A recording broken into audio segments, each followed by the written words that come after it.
Assalamualaikum warahmatullahi wabarakatuh. Di sini kita akan belajar untuk bagaimana mengoperasikan aplikasi untuk Microsoft Project pada proyek saluran drainase. Dan pertama-tama proyek dimulai pada tanggal 4 Februari di tahun 2024. Yang pertama ini sudah diinput untuk data-datanya, untuk durasi, lalu pekerjaan, nama pekerjaan, dan predecessor sudah diinput. Yang pertama-tama kita ke project, lalu project information, kita cari tanggal 4 Februari, lalu klik OK. Untuk working time di sini yaitu 8 jam kerja, dari jam 8 sampai jam 12 siang dan dari jam 1 hingga jam 5 sore. Untuk itu kita change working time di sini, lalu ke work weeks dan pilih semua hari, lalu set days to this specific working times dari jam 8 hingga jam 12,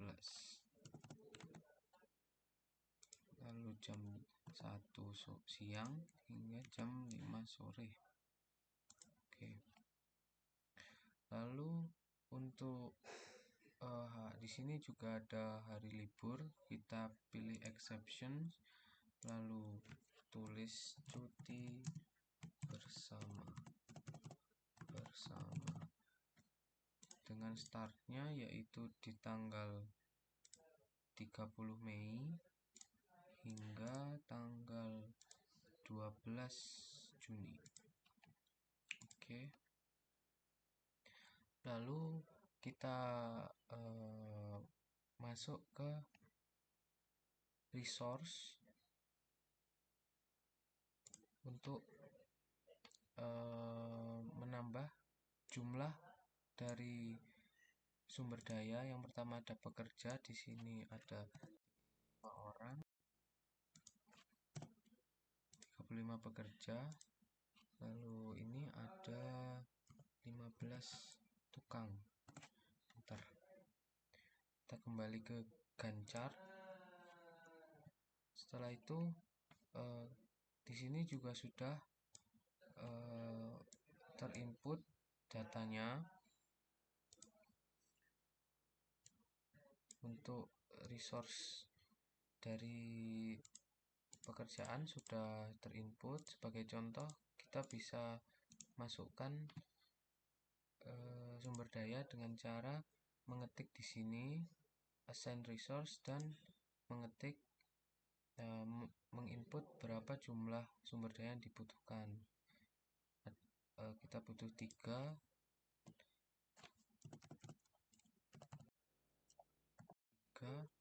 Di sini juga 3. Enter. Di sini juga sama, caranya juga sama. Lalu kita lihat sekarang untuk kondisi-kondisi yang ditanyakan pada proyek. Rencana tanggal berakhirnya proyek. Untuk sebelumnya kita bisa untuk membuat ini menjadi auto schedule agar tanggal awal pekerjaan dan tanggal akhir pekerjaan untuk muncul.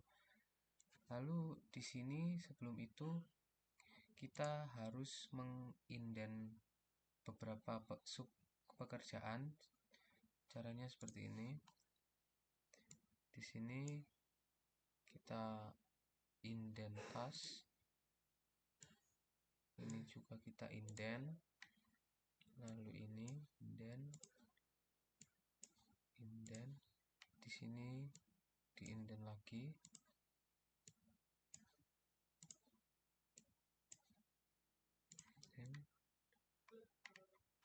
Nah, Lalu rencana tanggal berakhirnya proyek. Untuk di sini kita bisa melihat berapa total untuk durasi proyek di sini project sumaritas, dan kita bisa lihat di sini berawal dari 4 Februari tahun 2024 dan akan berakhir di tanggal 26 bulan Oktober, maksud saya November di tahun 2024 yang berdurasi 283 hari. Lalu kita mencari untuk rencana total durasi, yaitu tadi sudah ditemukan, yaitu 283 hari. Lalu jumlah pekerjaan yang mengalami pekerjaan kritis. Untuk melihat pekerjaan kritis, kita bisa ke Gantt format, lalu menceklis critical task. Kita bisa lihat di sini untuk pekerjaan yang merah-merah ini adalah pekerjaan yang termasuk dalam kritis.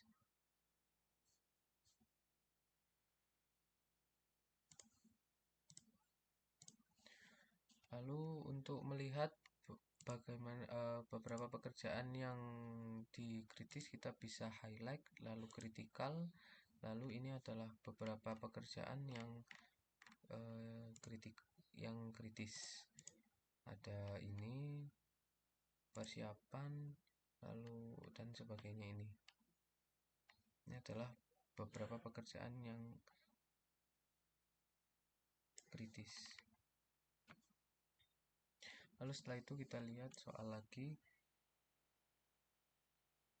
Lalu di sini ada kegiatan subordinate yang memiliki nilai free float dan berapa hari. Untuk melihat free float, kita bisa menambahkan tabel, yaitu free slack. Nah, di sini ada 269 hari pada pembuatan gedung, yang artinya 269 hari ini adalah batas dari pekerjaan itu untuk berakhir dari tanggal mulainya.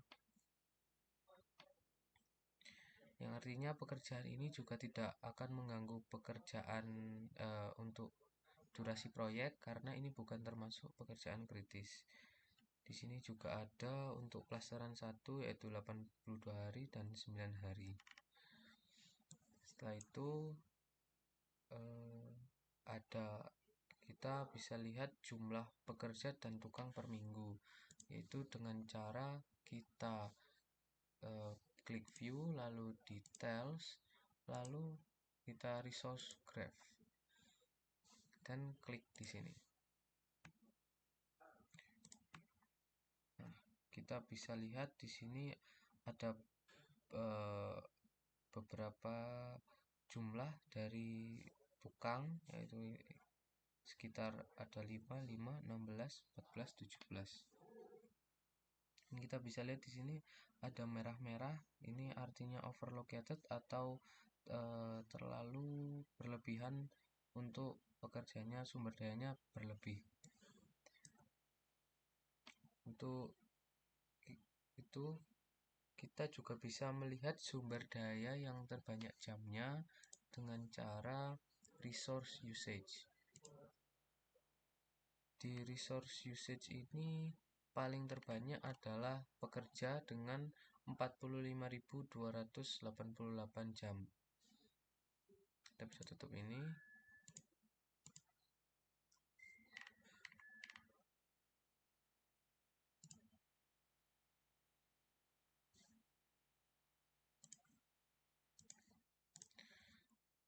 Dan setelah itu kita kembali ke soal. Untuk sumber daya yang mengalami kelebihan beban kerja, kita bisa lihat di sini. Kita klik di sini dan ternyata di sini adalah tukang yang overlocated.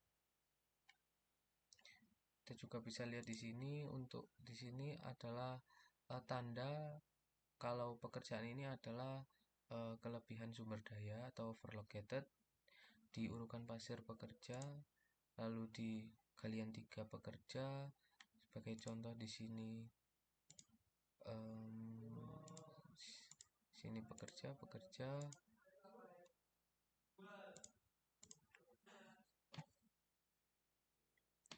Oke, kita lanjut ke soal selanjutnya. Pada hari ke-168 hingga 178 berapa jumlah kelebihan pekerja? Kita bisa lihat di sini dengan cara kita zoom.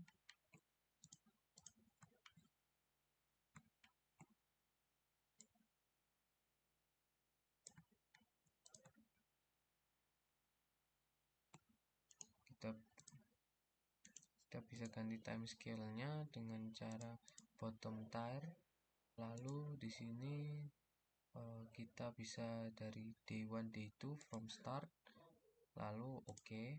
Kita bisa lihat di sini tadi di hari 168 hingga di hari 168 hingga hari 178 tukang mengalami overlocated sejumlah 16. Lalu untuk pekerja di sini ada 42 pekerja yang kelebihan dari 35 pekerja yang dimaksimalkan. Kita kembali ke soal. Untuk itu kita selanjutnya yaitu melakukan perataan sumber daya atau auto leveling. Caranya kita bisa pilih task ini, lalu kita ke resource, lalu kita level all. Nah, untuk itu kita bisa melihat juga ada beberapa pekerjaan yang durasinya bertambah atau berkurang, atau juga tanggal awal pekerjaan juga berubah. Lalu juga ada jumlah durasi yang berkurang. Seperti ini awalnya 164, lalu jika kita level all, dia berubah menjadi 175 hari karena kita meratakan sumber dayanya agar tidak berlebih yang disyaratkan oleh maksimal pekerja atau tukang. Ini ada pekerjaan pasangan yang menjadi 175 hari, lalu ada 106 hari dari pasangan batu kali, lalu ada plasteran, ada pekerjaan finishing ini. Oke, next. Pada saat proses perataan sumber daya terjadi perubahan durasi beberapa pekerjaan. Nah, itu tadi sudah saya jelaskan, ada beberapa pekerjaan yang mengalami perubahan durasi atau perubahan awal tanggal pekerjaan atau akhir pekerjaan. Untuk rencana total durasi yang dibutuhkan untuk pelaksanaan proyek setelah proses perataan sumber daya, yaitu kita bisa lihat di sini dia menjadi 294 hari dari tanggal 4 Februari hingga tanggal 7 Desember 2024.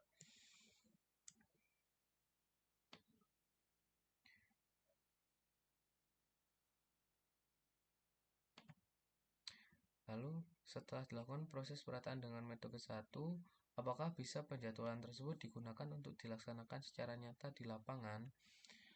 Untuk metode pertama, yaitu sebelum kita meratakan itu, kita kurang efektif dan efisien untuk menggunakan metode pertama karena sumber dayanya belum merata hingga akan menjadi chaos karena jumlah pekerja atau tukang yang disyaratkan melebihi dari jumlah yang ditentukan oleh yang disyaratkan.